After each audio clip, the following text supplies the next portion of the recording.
Fala pessoal, tudo bem? Meu nome é Thiago Matias, bem-vindos ao canal. O vídeo que eu estou fazendo agora é para comentar sobre o livro O Príncipe, de Nicolau Maquiavel, um presente que à sua época Maquiavel escreveu para o seu governante, o príncipe magnífico Lourenço de Médici. O livro que hoje iremos trabalhar e debater é a versão de bolso da Saraiva, com o texto integral. Muito boa, bem resumida.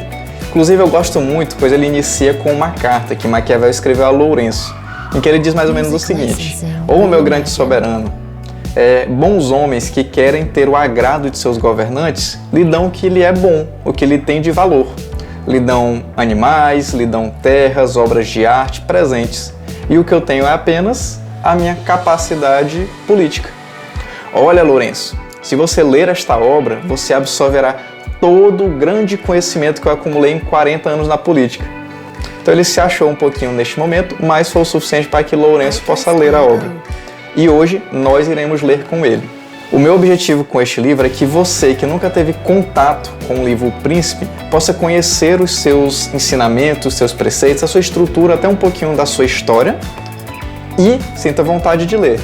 Já aqueles que já conhecem a história, já conhecem o livro O Príncipe, podem ter pelo menos um belo debate sobre os ensinamentos desta obra. No decorrer desse vídeo, eu irei apresentar 6 boas lições que eu aprendi com essa obra, que eu gostaria de compartilhar, e depois, olha só, 6 lições maquiavélicas que aprenderemos com este livro. Então, fica comigo, vocês vão gostar da história. Agora eu gostaria de lhe fazer uma pergunta. Você sabia ou já parou para imaginar que o termo maquiavélico surgiu por causa dos ensinamentos deste livro? Pois é, Maquiavel ele escreveu um manual do absolutismo para o seu governante. Por quê? Ele era o governante da Itália e naquele momento histórico ela estava muito abalada, politicamente falando, e pronta a ser invadida a qualquer momento por outras nações que pudessem desmembrá-la em partes entre si.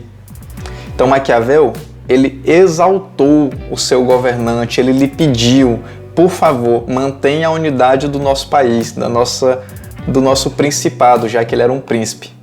E daí surgiu O Príncipe, que é um manual de como se manter o poder e de como se chegar ao poder, principalmente no que se tange manter. Maquiavel, nessa obra, ele define sucesso para um governante simplesmente como se manter no poder. Se um soberano, se um príncipe não se mantinha no poder, seja por qual motivo, não importa o quão bom ele seja, não importa o quão bem ele fez ao povo, não importa o quão ele era amado ou não, ele era um mau governante. E o sucesso era a única unidade de medida para saber se um governante era bom ou não. Porque, sem o sucesso, se perderia a Itália. Entende-se? Então Maquiavel, ele escreveu esse livro para pedir ao seu governante: por favor, utilize o meu conhecimento, o pouco que eu sei sobre esse tema, por favor, utilize e mantenha a unidade do nosso país. Então veja que no decorrer do texto podemos identificar algumas ações e algumas ideias que não são tidas como éticas atualmente, e na época também não, mas que foram empregadas e cujo seu objetivo era manter a unidade do país. Vamos lá então. Esse pequeno livro ele é dividido em 26 capítulos.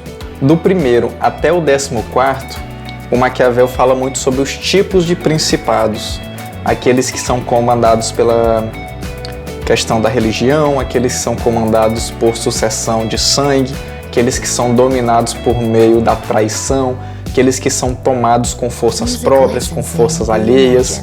Ele primeiro identifica a unidade de trabalho. Se na biologia a menor unidade de estudo é a célula, se na administração são as organizações, no livro O Príncipe e o seu estudo político, a menor unidade de medida aí utilizada são os principados.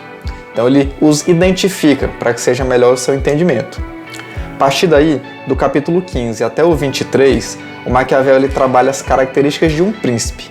E aqui, em relação às características, ele identifica o que se deve ou não fazer para se manter o poder ou conquistá-lo, e as suas características pessoais, que muitas vezes nem se deve possuí-las, mas pelo menos aparentar possuí-las. Aqui, pessoalmente, eu considero como a parte mais interessante da obra, com orientações práticas de como proceder de fato. Depois disso, nos 3 últimos capítulos, capítulo 24, 25 e 26, ele termina apresentando alguns exemplos de por que líderes perderam o comando na Itália, e ele vai citando nomes e alguns acontecimentos de cada um. E o último capítulo é uma súplica que ele faz ao seu governante, Lourenço de Médici, para que ele mantenha a unidade do país, para que se não perca o domínio e a soberania da Itália para os bárbaros. Então entenda que o livro ele foi escrito para a sua época. Ele tem um objetivo muito claro, é de fato um manual para se manter o governo. Como eu disse, e aí agora eu posso repetir aqui, o êxito em se manter o governo é a única unidade de medida que se pode ter para um governante. Se ele consegue fazer, ele é bom, se ele não consegue, ele é ruim, não importando o que ele faça no meio do caminho. Essa é a visão do livro O Príncipe de Maquiavel. A partir de agora, depois de citarmos um pouquinho de como é a sua estrutura, eu gostaria de falar algumas lições que o livro me apresenta. Vamos lá! Sobre as lições do livro, eu vou fazer um negócio interessante, tá? Sempre que eu citar a lição, além dela, eu citarei um trecho do livro que resume a ideia do aprendizado que aquele trecho está nos apresentando, da lição de fato. São 6. Primeira boa lição do livro Maquiavel. Não adie situações ruins em vez de resolvê-las. E Maquiavel, na página 24 do livro, ele diz o seguinte: não se deve consentir em um mal para evitar uma guerra, pois não se evita esta, e sim apenas se adia para a própria desvantagem. Muitas vezes, com esse sentimento que nós temos de preocupação com algumas ações, de antecipação de problemas, a gente evita algumas coisas. Em um casamento ou num relacionamento, a gente evita conversar e vai só adiando, empurrando com a barriga.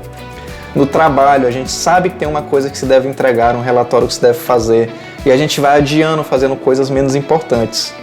E aí Maquiavel é muito categórico. Quando se adia um problema e não resolve de fato, você apenas aumenta o problema. Então essa é a primeira grande lição do livro. Segunda grande lição, vamos abrir aqui a obra. Ok. Tá. Siga os passos de pessoas de sucesso.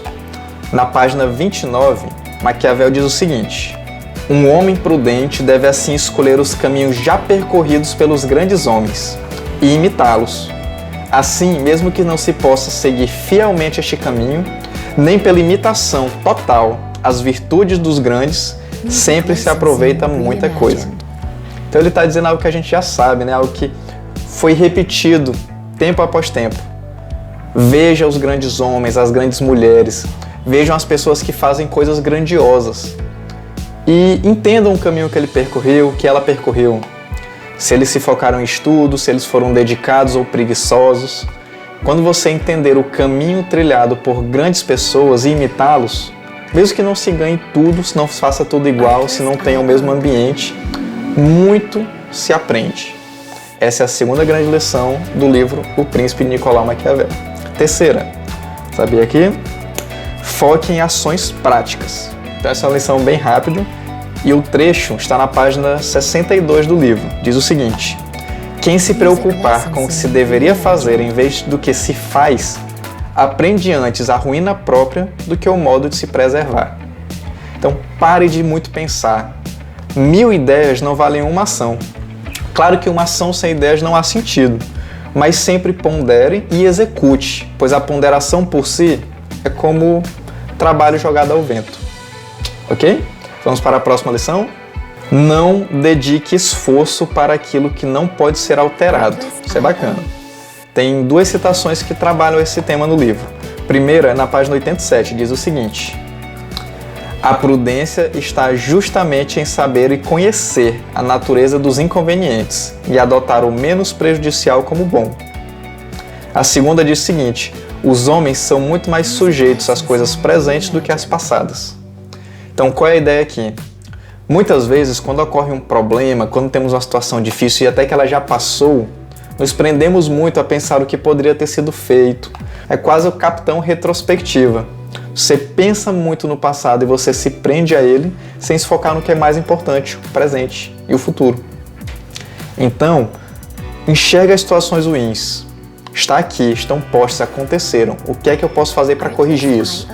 Se eu estou com um problema aqui no meu trabalho porque atrasou a entrega para o meu cliente, tá, atrasou, depois a gente senta para ver quem foi o culpado, para corrigir. Mas o que eu tenho que fazer agora é resolver o problema. Então, aqui de novo, não dedique esforço para aquilo que não se pode ser alterado. Foque no agora em que você pode fazer de fato. A próxima boa lição: atue de acordo com suas forças. Vamos dar uma lida aqui. Enfim, as armas de outro ou te caem pelas costas, ou pesam sobre ti, ou ainda te sufocam. Página 57. Então não importa se é muito bom para aquela pessoa ela trabalhar com aquele tema ou com aquele. Não importa se o seu vizinho está ganhando dinheiro com criptomoeda. Não importa se o seu irmão mais novo é bom de inglês. Pense no que você é bom. Atue assim em cima das suas forças. Se você não é um bom vendedor, se você não gosta de lidar com pessoas, não vá trabalhar em empresas de varejo. Mesmo que você vá para se sustentar ou algo do tipo, busque o que de fato é o local onde você vai crescer com facilidade. Aproveite as suas potencialidades. Próxima lição, e a última lição das 6, é a seguinte: eduque-se para ouvir os bons conselhos, tá? E esse eu gostei muito. Tem duas citações, página 58 e página 91. Página 58. Mas a pouca prudência dos homens não descobre o veneno que está escondido nas coisas que bem lhes parecem a princípio. Olha que massa. E aí ele continua também, página 91. Os bons conselhos, de onde quer que provenham, nascem da prudência do príncipe, e não a prudência do príncipe dos bons conselhos. Então os dois ele fala da prudência. A primeira, de que a pouca prudência nos faz tomar decisões erradas, principalmente quando achamos que são decisões certas. Porque a pior pessoa que não sabe é aquela que nem sabe que não sabe.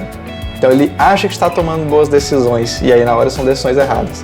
E a gente é o que mais a gente faz na vida. E o segundo, a citação, de que os bons conselhos, de onde venham, dependem de você mais do que quem lhe diz. Pode ter a pessoa mais sábia do mundo lhe aconselhando. Se você não estiver pronto a receber aquele conselho, você não vai crescer. Então é isso, pessoal. Nós temos 6 boas lições que podemos aprender com o livro O Príncipe, de Nicolau Maquiavel. Repetindo elas: não adie situações ruins em vez de resolvê-las. Siga os passos de pessoas de sucesso e você aprenderá muito com elas. Atue de acordo com suas forças. Vá atrás das suas potencialidades. Foque em ações práticas. Não importa o quanto você planejar, se você não executar, você está agindo de forma errada. Não dedique esforço para aquilo que não pode ser alterado. Deixe o passado para trás. Que passou, passou. Tome a menos prejudicial das circunstâncias como a melhor e siga em frente. E por último, eduque-se para ouvir os bons conselhos. Por exemplo, não importa se você ler o livro O Príncipe ou se você ouve aqui este vídeo. Se você não abrir a mente para aprender as lições, você não vai crescer. Então eu gosto até de repetir essa parte, eu vou repetir para vocês. Os bons conselhos, de onde quer que provenham, nascem da prudência do príncipe, e não a prudência do príncipe dos bons conselhos. Essas são as 6 boas lições do livro O Príncipe, de Nicolau Maquiavel. Espero que tenham gostado, e em seguida eu lançarei mais um vídeo com as 6 lições maquiavélicas.